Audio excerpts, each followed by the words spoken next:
안녕하세요. 태공입니다.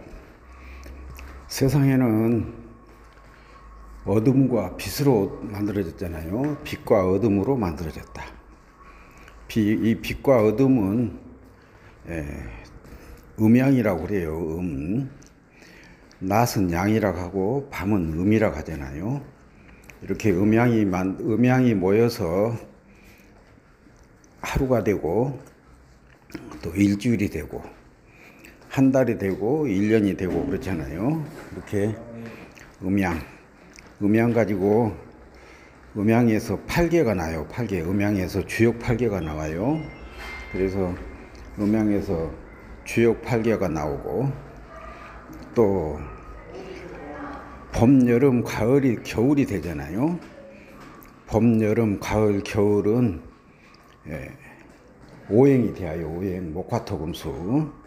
그래서 봄은 나무들이 성장하니까 모구 계절, 여름은 뜨거운 태양의 계절이니까 화의 계절, 가을에는 세상의 모든 곡식들이 금덩어로 변하니까 황금의 계절, 겨울에는 밤이 길고 물이 얼어버리니까 수의 계절 그래요. 그래서 목화토금수로 나눈다. 봄에는 나무들이 성장하면서 나뭇잎 색깔이 초록색이잖아요. 그래서 봄의 색깔은 초록색이다. 여름의 색깔은, 여름은 태양이 밝잖아요. 태양빛이 강하다. 태양의 색깔 붉은색. 여름은 태양의 색깔 붉은색이에요. 가을에는 금덩어로 변한다고 했잖아요. 모든 곡식들이 금덩어로 변하니까 금의 계절이라고 하고, 또 벼 이삭을 이렇게 해보면은 벼 뜬물이 하얀색이잖아요. 그래서 가을의 색깔은 하얀색으로 표현한다. 겨울은 밤이 깊잖아요. 그래서 겨울은 밤이 깊으니까 검정색으로 표현하고, 물이 얼어보니까 수의 계절이라고 그런다. 그래서 목화토금수, 봄은 목이라고 하고 초록색, 여름에는 화의 계절이라고 하고 붉은색, 가을에는 황금의 계절이라고 하고 백색, 겨울에는 수의 계절이라고 하고 검정색으로 표현한다. 또 겨울에는 북쪽에서 바람이 불잖아요. 북쪽에서 겨울에는 북풍이 분다. 그래서 겨울의 방향은 북쪽이다. 겨울의 방향은 북쪽. 여름에는 남쪽에서 바람이 불잖아요. 뜨거운 바람이 남쪽에서 오니까 여름의 방향은 남쪽이다. 그 다음에 봄에는 햇빛이 길어지기 시작하잖아요. 낮 시간이 길어지기 시작해요. 그래서 태양이 떠오르는 동쪽이 봄의 방향이다. 동쪽이 봄의 방향. 그 다음에 서쪽은 가을의 방향이에요. 서쪽은 가을의 방향이다. 또 12지를 사계절로 나눈다 하면은 인묘진 그래요. 인은 호랑이잖아요. 인은 호랑이인. 묘는 토끼묘. 진은 용진. 그래서 인월은 1월이라고 하고요. 묘월은 2월에 해당되고 3월은 진월에 해당된다.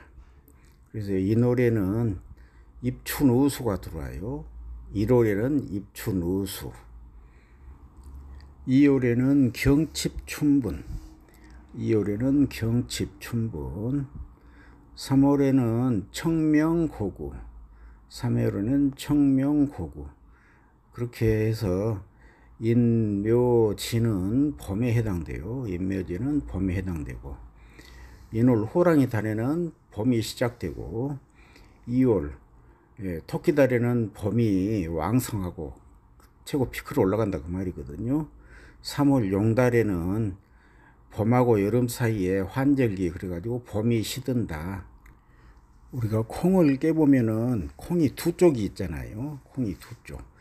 그래서 콩이 싹이 나올 때 두 개의 떡잎이 먼저 나오고 속에서 또 속잎이 하나 더 나와요. 이렇게 해서 떡잎이 나오는 모습이 인이다. 호랑이 인. 그래서 옆에 보시면은 그림 곽골 문자를 보시면은 이렇게 가운데 순이 하나 나오고 가운데 새순이 하나 나오고 옆에 곁잎이 나와서 이렇게 속잎을 싸고 있는 것처럼 보호하고 있는 것처럼 보이잖아요. 이게 인자의 곽골 문자예요. 그런데 이 지금 현재 우리가 사용하고 있는 호랑이 인자를 이렇게 살펴보면은 밭전자에서 싹이 나오고 뿌리가 나오잖아요. 그래서 밭전자에서 싹이 나오고 뿌리가 나온 것부터 시작해서 가로막인 것이 두 개가 있어요. 가로막인 것이 두 개가 있는데 가로막은 것이 있는 이유는 싹이 저기 땅 속에서부터 나와가지고 땡땡 얼어있는 소한테야는 그 얼어있는 땅을 뚫고 밖으로 나오려면 얼마나 힘들겠어요. 그래서 그 험난한 방해 요인을 이렇게 그려놨고요. 또 그 다음에 이제 집주제를 올려놨잖아요. 집주제를 올렸는데 그 집주는 이렇게 그 밖으로 세상에 나와도 또 이렇게 입춘우수 경칩 이렇게 하고 또 눈비가 또 올 수 있잖아요. 그래서 대기 환경도 어려움이 있다. 그래서 지금 호랑이 인자를 우리는 지금 이렇게 쓰고 있어요. 입춘절 1월에 나타나는 현상, 2월에 나타나는 현상은 갑이라는 현상이에요. 갑이라는 현상을 우리는 동갑이라고 하잖아요.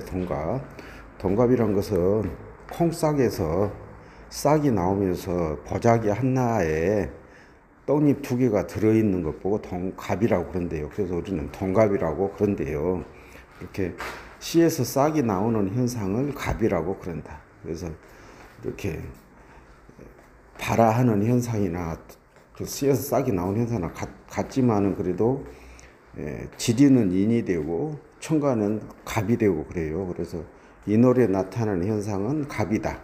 그래서 갑록은 인이라고 그런다.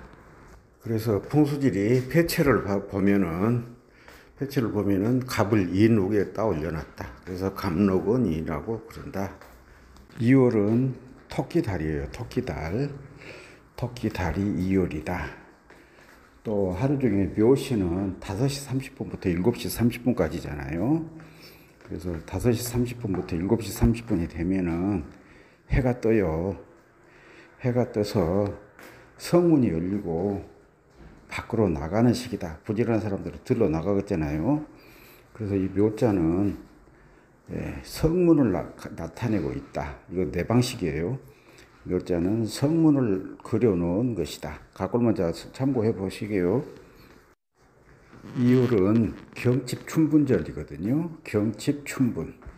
경칩춘분이 지나고 나면은 청명고구가 와요. 청명고구. 그래서 춘분절부터 시작해서 나무 가지들이 줄기성장을 시작해요. 줄기성장. 그래서 나무 줄기들이 이 시기에 80% 성장한다고 그래요. 그래서 그 젖붙이기 할 때도 춘분 청명 고구절에 젖붙이기를 해야 성공할 확률이 가장 많대요. 그래서 이렇게 나무 가지가 성장한다. 그래서 2월 춘분절에 나타나는 현상이 을이라는 현상이 나타나요. 그래서 우리는 새을이라고 그러는데 새을이 아니고 나무가지 성장한 을이다. 그렇게 아셔야 돼요. 이렇게 2월 묘월에 을이라는 현상이 나타난다 해서 풍수지리 나경 폐철에서는 묘옥에다가 을을 올려놨어요. 그래서 을록은 묘 그렇잖아요. 음력 3월이 되면은 청명고구절이에요. 청명고구절은 비가 내리잖아요. 비가 내리고 나면은 농사 준비를 해야 돼요. 농사 준비. 그래서 이 진짜는 농기계를 나타낸 그림 같아요. 농기계. 쟁기의 보습 있잖아요. 쟁기의 보습. 농기구를 나타낸 것이 진짜가 되었다. 비가 와야 되니까 비가 와야 농사를 지으니까 비가 오기를 바라는 마음으로 거기다 용자를 넣었을 것이다. 용달. 그리고 음력 3월 청명 구호제로는 비가 오는 달이고 진짜는 이 농기구를 표현한 말이다. 그래서 진월이 되면은 봄이 시들어가고 여름이 시작돼요. 기온은 올라가잖아요. 그래서 봄과 여름이 같이 공존하는 시기다. 봄의 특징은 나무들이 성장하는 것이 봄의 특징인데 여름의 특징은 꽃이 피고, 근데 음력 3월이 되면은 꽃 피는 3월 그러잖아요. 그래서 3월이 되면은 꽃이 핀다. 그래서 3월 너는 무엇이냐? 봄이냐 여름이냐? 봄도 아니고 여름도 아니다. 그래서 오행에서는 토라고 그런다. 음력 3월은 토예요. 진월은 토. 지금까지 설명드린 것은 선생님들의 이해력을 구하기 위해서, 돕기 위해서 조금 억지스럽게 해석하는 부분도 있을 거예요. 그런데 그 논리에 크게 벗어나지 않게 하려고 저도 노력을 했어요. 그래서 이해하시라는 차원에서 설명드린 억지스러운 것도 있으니까 참고하시고 공부해 보시기 바랍니다. 결론은 같아요. 결론은